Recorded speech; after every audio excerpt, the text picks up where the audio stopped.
বিরাট কোহলি আফগানিস্তানের সাথে 3টে ওডিআই ম্যাচ মিস করবে, সেই জন্যই মনে হচ্ছে ওই 15টা সেঞ্চুরি যেন একটা স্বপ্নের মতো। যদিও ইংল্যান্ডের সাথে 3টে ওডিআই ম্যাচ খেলবে জুলাই মাসে, সেপ্টেম্বরে খেলবে ওয়েস্ট ইন্ডিজের সাথে 3টে ওডিআই ম্যাচ এবং নিউজিল্যান্ডের সাথে 5টা ওডিআই এবং শেষে শ্রীলঙ্কার সাথে 3টে ওডিআই। মানে আফগানিস্তান সিরিজটা মিস করলেও বিরাট কোহলি এই বছরেই 14টা ম্যাচ খেলবে, যার মধ্যে 4টে 5টা সেঞ্চুরি করলেও বিরাট কোহলি 90-91টা সেঞ্চুরি এই বছরেই করে ফেলবে। এবং নেক্সট বছর 2027-এর ওডিআই ওয়ার্ল্ড কাপ, যেখানে ভাই ওডিআই ম্যাচও বেশি হবে, সো 100টা সেঞ্চুরি দেখতেই পেতেই পারি আর কি আমরা বিরাট কোহলির কাছ থেকে। কিন্তু ভাই যদি এই আফগানিস্তানের সিরিজটা খেলতো বিরাট কোহলি, এই চোটটা যদি না হতো, যদি রিটায়ার্ড হার্ট হয়ে যেত, তাহলে হয়তো আফগানিস্তানের সিরিজটা সে খেলতো এবং আফগানিস্তানের সাথে আমরা একটা সেঞ্চুরি তো বিরাট কোহলির কাছ থেকে আশা করতেই পারতাম। যাই হোক, এবার কথা বলবো ইংল্যান্ড ভার্সেস নিউজিল্যান্ডের ম্যাচটা নিয়ে, যেখানে একদিনেই ডে ওয়ানেই 16টা উইকেট পড়ে গেল। এইটা যদি তোমার ভারতে হতো ডে ওয়ানেই 16টা উইকেট, তাহলে পিচ নিয়ে কত প্রশ্ন চলে আসতো। ভাই একদিনে ডে ওয়ানেই 16 উইকেট কী করে পড়তে পারে, অনেক রকম প্রশ্ন চলে আসতো। কিন্তু এইখানে তো ভাই খেলা হচ্ছে লর্ডসে, এখানে তুমি কী হবে প্রশ্ন করবে। আর ম্যাথ হেনরি এমন বল সুইং করাচ্ছিল, আমাকে ওই সেন্ট বন্ডের কথা মনে পড়ে যাচ্ছিল, যেভাবে ম্যাথ হেনরি বল করছিল। কিন্তু ওই আইপিএল খেললে, সিএসকে হয়ে খেললেই সে যেন অশোক দিন্দা হয়ে যায়। কি বলছি আমি। যাই হোক, বেন ডাকেট আইপিএল ছেড়ে চলে গেছে, জো রুট আইপিএল খেলেনি, বেন স্টোকস আইপিএল খেলেনি, জেমি স্মিথও আইপিএল খেলেনি। কিন্তু কিছু প্রাক্তন লিজেন্ড ক্রিকেটারদের মতে আইপিএল এর জন্যই তারা টেকনিকে তাদের প্রবলেম হচ্ছে, কেবল আইপিএল এর জন্যই তারা রান করতে পারছে না। তাহলে এরা কি করছে এখন, আমার কাছে এটাই প্রশ্ন। যারা এটা বলছে আইপিএল এর জন্যই তাদের প্রবলেম হচ্ছে টেস্ট ক্রিকেটে, টেস্ট ক্রিকেট প্রবলেম কেন, কারণ আইপিএল খেলছে সবাই, সেই জন্য টেস্ট ক্রিকেটের প্রবলেম হচ্ছে, ব্যাটসম্যানদের টেকনিকে প্রবলেম হচ্ছে।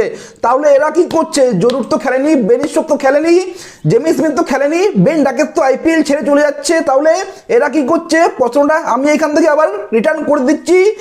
যেই সব প্রাক্তন লিজেন্ড ক্রিকেটাররা বলছিল আইপিএল এর জন্য টেস্ট ক্রিকেট নষ্ট হচ্ছে বা টেস্ট ক্রিকেট ব্যাটসম্যানরা খেলতে পারছে না, তাদের কাছে আমার এই প্রশ্নটা। না মানে আমি বলতে চাইছিলাম জ্যাকব ব্যাথেল 6 রানে আউট হয়ে যায়, সেই জন্যই কত প্রশ্ন। আইপিএল এর জন্য জ্যাকব ব্যাথেল আইপিএল খেলছিল, ইংল্যান্ড ক্রিকেট কাউন্সিল লিগ খেলছিল না, সেই জন্যই জ্যাকব ব্যাথেল 6 রানে আউট হয়ে যায়। মানছি টেকনিকটা খুবই খারাপ ছিল জ্যাকব ব্যাথেলের, কিন্তু এখানে আইপিএলের কি দোষ? আমার মনে হয় ইংল্যান্ডের ব্যাটসম্যানরা খুবই বাজে খেলেছে, আইপিএলের জন্য তাদের কোনো প্রবলেম হয়নি। আইপিএল একটা জাস্ট অজুহাত দেখানো হচ্ছে যে আইপিএলের জন্যই তারা খারাপ ব্যাটিং করছে, আমার সেটা মনে হয় না। যাই হোক, ডে ওয়ানের কথা বললে মেঘলা আকাশ, হালকা হালকা হাওয়া দিচ্ছে, দারুণ ওয়েদার, কাইল জেমিনসন বল করছে, বলটা মিডল স্টোনে পড়ছে, ওই গের ব্যাটের কোনায় চুমু খেয়ে বেরিয়ে তোমার স্লিপে ক্যাচ হয়ে যাচ্ছে, দারুণ বোলিং, দারুণ ওয়েদার, দারুণ সব কিছুই দারুণ হচ্ছিল। জেমি স্মিথ উইকেটের বল লিভ করে দিচ্ছে, ক্লিন বোল হয়ে যাচ্ছে, উইকেটের বল লিভ করে ক্লিন বোল হয়ে যাচ্ছে, মানে দারুণ বোলিং ভাই, আমি বলবো দারুণ বোলিং করেছে। ইংল্যান্ডের ব্যাটসম্যানরাও খুবই খারাপ টেকনিক ইউজ করেছে। দেখো হ্যারি ব্রুক 56, এছাড়া ইংল্যান্ডের কোনো ব্যাটসম্যানেই 20 রানের বেশি করতে পারেনি। ওই 19, 18, 8, 2, 1 এরকমই 0 এরকমই রান দেখবে ইংল্যান্ডের ব্যাটসম্যানদের। হ্যারি ব্রুক 56, এছাড়া কোনো ব্যাটসম্যানে ইংল্যান্ডের রান করতে পারেনি। কাইল জেমিনসন 5টা উইকেট নেয়, এছাড়া ন্যাথন স্মিথও 3 উইকেট নেয় এবং টম লেথেন 2টো রিভিউ নেয়, দারুণ রিভিউ, যদিও একটা খারাপ রিভিউ নেয় ওই হ্যারি ব্রুকেরটা। ভাই ন্যাথন স্মিথ বল করলো, ও নিজে বলছে, বলার নিজে বল করে বলছে বলটা ব্যাটে লেগেছিল, কিন্তু ভাই টম লেথেন ও বলছে না আমি রিভিউ নেব, দেখা গেল বলটা ব্যাটে টাচ আছে একদম ক্লিয়ার। সো ওই রিভিউটা খুবই বাজে ছিল, কিন্তু বাকি দুটো রিভিউ টম লেথম দারুণ নিয়েছিল, যার ফলে ইংল্যান্ড 140 রানেই অল আউট হয়ে যায়। 40 ওভারও খেলতে পারেনি ইংল্যান্ড। এরপর নিউজিল্যান্ড যখন ব্যাটিং করতে আসে, ইংল্যান্ডও দারুণ কামব্যাক করে। ওই রবিনসনের ওই ওভারটা, 1 ওভারে 3 উইকেট, 1 ওভার বলাও ভুল হবে, 4 বলে 3টে উইকেট ভাই, দারুণ বোলিং করেছে। প্রথমে দুটো পরপর ইনসুইং মারলো টম ল্যাথম কেন বলছি, ডেভেন কনওয়ে ওই 3 নম্বর ইনসুইং বলতে এলবিডব্লিউ হয়ে গেল। দেন আসে কেন উইলিয়ামসন, সোজা ব্যাট করলো, জাস্ট ব্যাটের একটু কানাই লাগলো না, ব্যাস একটু মিস হয়ে গেল, কেন উইলিয়ামসন বেঁচে গেল। দেন নেক্সট বলে বেন স্টোকস দারুণ ক্যাপ্টেন্সি করে, ও শর্ট লেগে একটা ফিল্ডার নিয়ে আসে, আর ওই শর্ট লেগেই ক্যাচ দিয়ে তোমার কেন উইলিয়ামসন আউট হয়। ওই কেন উইলিয়ামসন যে তোমার এলএসজিতে 2 মাস পুরো এনজয় করলো। যাই হোক, কেন উইলিয়ামসনও আউট হয়, এবং দেন তারপরের বলতেই আবার এলবিডব্লিউ হয়ে যায় তোমার রচিন রবীন্দ্রা।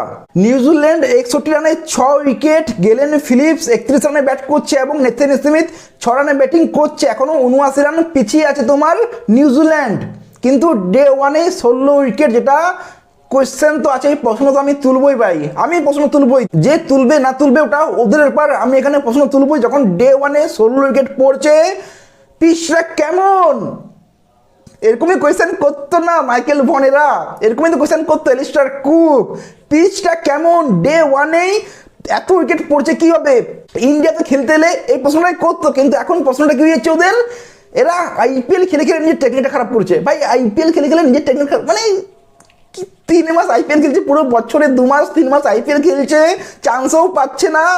কটা আইপিএল খেলে ভাই, কটা প্লেয়ার, হ্যারি ব্রুক খেলছে, এই তুমি দেখো অস্ট্রেলিয়ার প্লেয়ারগুলো কেমন খেলবে, যখন তোমার অস্ট্রেলিয়া ভার্সেস ইংল্যান্ড হবে না, তখন দেখবে অস্ট্রেলিয়া কাকে বলে টেস্ট খেলা, ওদের ট্রাভিস হেডও আইপিএল খেলছে, প্যাট কামিন্সও আইপিএল খেলছে, ক্যামেরন গ্রিনও আইপিএল খেলছে, সবাই আইপিএল খেলছে, তা সত্ত্বেও আর তোমরা তো আইপিএল খেলছো না, কিন্তু আইপিএলটাকে জাস্ট অজুহাত বানিয়ে দিচ্ছ যে আইপিএলের জন্যই ইংল্যান্ডের ব্যাটসম্যানরা মারতে পারছে না। ও কি বলবো ভাই, কি বলবো এদের নিয়ে।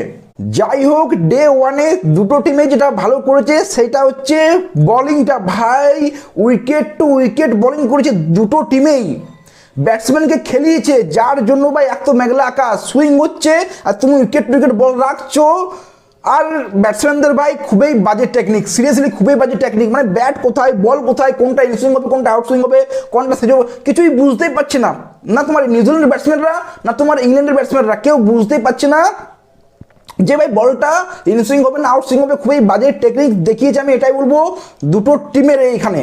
তাই আমি এখানে বলবো, যদি তোমরা এরকমই টেকনিক দেখাও তাহলে ভাই টিম সাইফার্ট, ফিনল্যান্ড এদেরকে চান্স দাও, এরা খুবই ভালো পারফরমেন্স দেবে যদি এরকমই টেকনিক দেখাও। কিন্তু ডে 1-এ টেকনিক খুবই খারাপ, দারুণ বোলিং হয়েছে, গুড লেন্থে বল হয়েছে, উইকেট উইকেট বল হয়েছে, বোলিং দারুণ হয়েছে, ফিল্ডিং দারুণ হয়েছে, রিভিউ ভালো নেওয়া হয়েছে, ক্যাপ্টেন্সি ভালো করেছে, বেন স্টোককে বলো, টম ল্যাথমকে বলো, সব কিছুই ভালোই হয়েছে, কেবল ব্যাটিংটাই খুবই বাজে হলো। সেই জন্যই ওই 146 রান প্রথম ইনিংসে, 140 রান প্রথম ইনিংসে ইংল্যান্ড অল আউট হয়ে যায়, এবং তোমার নিউজিল্যান্ড 61 রানেই করতে পারে, 16 উইকেট হারিয়ে ফেলে। তো চলো, এ নিয়ে তোমাদের কি মনে হয় কমেন্টে জানিও, ভিডিও ভালো লাগলে লাইক শেয়ার সাবস্ক্রাইব করে দিও।